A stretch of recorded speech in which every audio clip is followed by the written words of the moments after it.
Hi guys, welcome to my channel, and today we are going to be talking about this rib. Yes, the first rib. If you are new to this channel, do well to subscribe and share this video and also like. And for those of you who have already subscribed to my channels, thank you so much. Yes, so let's get to it. This is our first rib. It is an example of the atypical rib, the remaining being the second, the 10th, the 11th, and the 12th rib. So we have atypical ribs and we have the typical ribs. So the typical ribs are the third to the ninth rib. Do also check out my video on the typical rib. However, today we are going to be talking about the atypical rib, specifically the first rib. So this first rib, as you can see, just doing an overview. So this is our first rib, and I'm using this schematic diagram because I don't have the actual one. So this is our first strip, right? What are the characteristics of this strip? It is the shortest and the broadest strip. So this strip that you can see right here is the shortest strip amongst all the old ribs of the body. Let's see the others from the anterior view. That this rib, which is the first, is the shortest, and others this remaining are longer than this first strip. So it is the shortest strip. And what are the various other characteristics? When we place it on an horizontal table, the best way to identify whether it is a first strip or not, apart from some features I'll be mentioning later, the best way to identify whether it is a first strip or not is when the rib is placed on an horizontal surface. It looks both ends actually, both the anterior and the posterior end, they lie flat on the horizontal table. Both of them are almost touching the table or the horizontal surface that you've placed it on, right? So now together with the costal cartilage, like I said in my typical rib video, it forms the costa. So this first rib, this is a costa. Now other characteristics, the shaft is flattened. Unlike our typical rib that the shaft is has two surfaces and two borders, of which the borders are the upper and lower border, and the surfaces are the inner and outer surface. However, this one on the other hand also has two surfaces and two borders. As you can see, it is flattened from up down. So from above downward, the shaft is flattened. So it's looking like a knife in this direction, right? So we have two surfaces. So we have the upper surface. So this right here is our upper surface. Then this right here, inferior to that, this right here is our lower surface. So this is our lower surface and this is our upper surface. We also have two borders. In this case, it is the inner border. So this is our inner border, and we have the outer border. So this is our outer border. Again, outer border and inner border. This is our inner border, right? Then we have the head. It has a small head. This head is very small and it is rounded, and it also has a circular facets. So the facet is just one in this case. So that's a circular facet that's articulates with the body of the first thoracic vertebrae. So the numerically corresponding thoracic vertebrae, it articulates with this place, right? And we also have a neck, and the neck is what? Rounded. So this neck is rounded and elongated. So the neck is rounded and elongated. And the angle, remember our angle of the typical rib, which is 5 centimeters away from the tubercle. In this case, the angle and the tubercle coincide. So where we have the tubercle is also where we have the angle. So on the first rib, this is our tubercle. We also have our angle on just opposite the tubercle. And we don't have any costal groove on the first rib. The anterior end, this area, the anterior end is thicker than the posterior end, as you can see. The anterior end is thicker than the posterior end, right? So let's go over the things we said again. We said it has the head region, it has the shaft, and has the anterior end. The anterior end is thicker than the posterior end. The posterior end has head which is small and rounded, and it possesses a round or circular costal facet. We also have the neck which is rounded. Then we have the tubercle which coincides with the angle of the first rib, and the shaft is flattened up from above downward. The shaft is flattened from above downward, and this makes the borders to be inner border and outer border, and the surfaces to be superior surface or upper surface, and the lower surface which is inferior to this. Then next thing we have are the relations on various parts. So on the inner border, this area here, on the inner border, so on the inner border we have a tubercle. As you can see already, this stuff here is just a slight elevation close to the middle of the inner border. So it's a slight elevation close to the middle of the inner border. So this is our scalenus tubercle or scalene tubercle. And this scalene tubercle gives attachment for the scalenus anterior muscle. So this scalene tubercle gives attachment for scalene anterior muscle, and this is one of the characteristic feature of the first rib, apart from the fact that it lies horizontally on a table, and that the tubercle coincides with the angle, and that the head has one single facet or circular costal facet.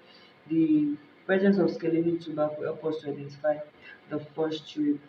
This scalenus tubercle, like I said, give attachment for the scalenus anterior muscle, and as well as Zipson's fascia. So Zipson's fascia is also known as suprapleural membrane. So we have our scalenus anterior muscle as well as Zipson's fascia, which is also known as suprapleural membrane. So that's on the inner border. Then on the outer border, which is this place, it gives origin to the first dilatation of the serratus anterior, close to the middle, behind the groove for subclavian artery. Now, before we talk about that scalenus anterior, let's identify our grooves for subclavian artery and subclavian vein. This is our posterior end, and this is our anterior end. So in close to the anterior end, in front of this scalenus tubercle or scalene tubercle, around this area, we have the groove for subclavian vein. Then posterior to the scalenus tubercle, that's close to the posterior end, we have the groove for subclavian artery. So again, anterior to the scalenus tubercle, we have the groove for subclavian vein just around this area.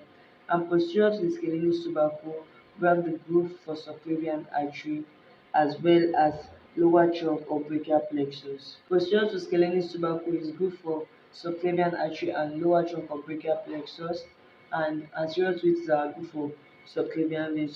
So the areas they can paint is this scalene tubercle for scalenus anterior and Zipson fascia, anterior to the scalenus tubercle groove for subclavian vein, posterior to scalenus tubercle groove for subclavian artery, then posterior to the groove for subclavian artery on the outer border, this region is our first digitation of serratus anterior.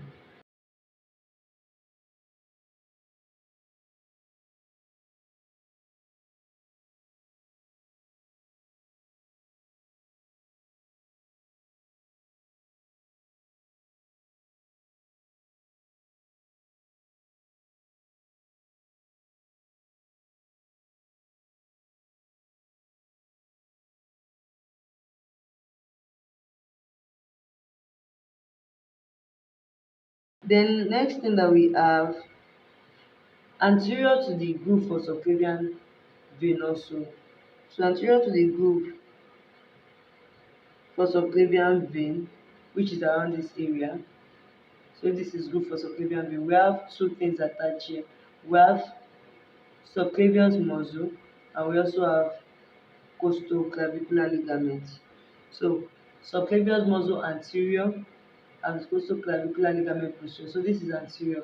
Subclavius muscle anterior and costoclavicular ligament posterior. Subclavius muscle anterior about this region and costoclavicular ligament posterior. So let's go over what we said again. Scalene tubercle for scalenus anterior. Anterior to it is groove for subclavian vein. Posterior to it is groove for subclavian artery and lower trunk of brachial plexus. Then posterior to that groove for subclavian artery, on the outer border, we have attachment for the first digitation of serratus anterior. This is the first digitation of serratus anterior. Anterior to the groove for subclavian vein, we have two things attached. We have the subclavian muscle or subclavius. So we have subclavian muscle or subclavius, and we also have costoclavicular ligament.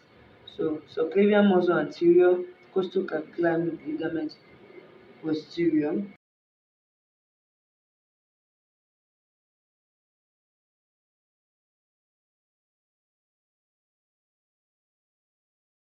Now let's go to the anterior relation of the head of the first strip. So anterior relation of the head of the first strip, this area, this is posterior. So this area is posterior, then this is anterior. So anterior relation to this. So we have four things from medial to lateral. So from medial towards the head to lateral towards the tubercle. So from medial here to lateral here, we have sympathetic chain in this region, sympathetic chain. Then next to sympathetic chain is our first posterior intercostal vein. So close to sympathetic chain is our first posterior intercostal vein. Then close to first posterior intercostal vein is our superior intercostal artery. Then finally we have our ventral rami of the first thoracic nerve. So from medial to lateral, sympathetic chain, first posterior intercostal vein, superior intercostal artery, and ventral rami of thoracic nerve. So what are the things they can ask on this drip? They can paint the costal facet or the articular facet on the head of the rib, this articular facet on the head of the rib, and ask what it articulates with. So this articulates with the costal facet on the body of the first thoracic vertebrae, and they can paint the neck and ask what area is that. So this is the neck of the first strip. And how do we identify our first strip? Both ends lie flat on the horizontal surface, the presence of scalene tubercle, and also that the tubercle and the angle coincide. Other things that they can ask or paint, the scalene tubercle itself can be painted and give attachment for two things like we said the scalenus muscle and the scalene anterior muscle to be specific, and the gypsum fascia, also known as suprapleural membrane. Anterior to it, we have a groove for subclavian vein. Then posterior to it, we have a groove for subclavian artery. And usually our veins are always like anterior to the artery, like our hilum of kidney. The vein is anterior to it, and so on and so forth. Then posterior to the groove for subclavian artery and lower trunk of brachial plexus on the outer border. So on this area, just about this region here, we have the digitation for all the attachment for the first digitation of serratus anterior. So here is our attachment for serratus anterior, the first digitation. Then anterior to the groove for subclavian vein also, this area, anterior to the groove for this is our groove for subclavian vein. So anterior to it is our subclavius muscle as well as costoclavicular ligament. So subclavius muscle anteriorly and costoclavicular ligament posteriorly. And let's not forget our means of identification. Our anterior end, which articulates with the costal cartilage, is anterior or is located anterior, and our posterior end, which articulates with the thoracic vertebrae, is located posteriorly. So how then do we identify superior surface from inferior surface since there is no costal groove? Well, the presence of this scalene tubercle on the superior surface, that's what we know as superior surface from our inferior surface, and that's where we can side our rib. So let's side this rib. If this is anterior and this is posterior, let's face it the way it is in the body. So this is the way it is, right? So this is posterior facing me and anterior facing the other side. So this is the rib for the left side, right? So this is the end of this video. Do well to watch the video on the typical rib. Like, share, and subscribe to my channel if you haven't. Thank you so much and see you later. Bye.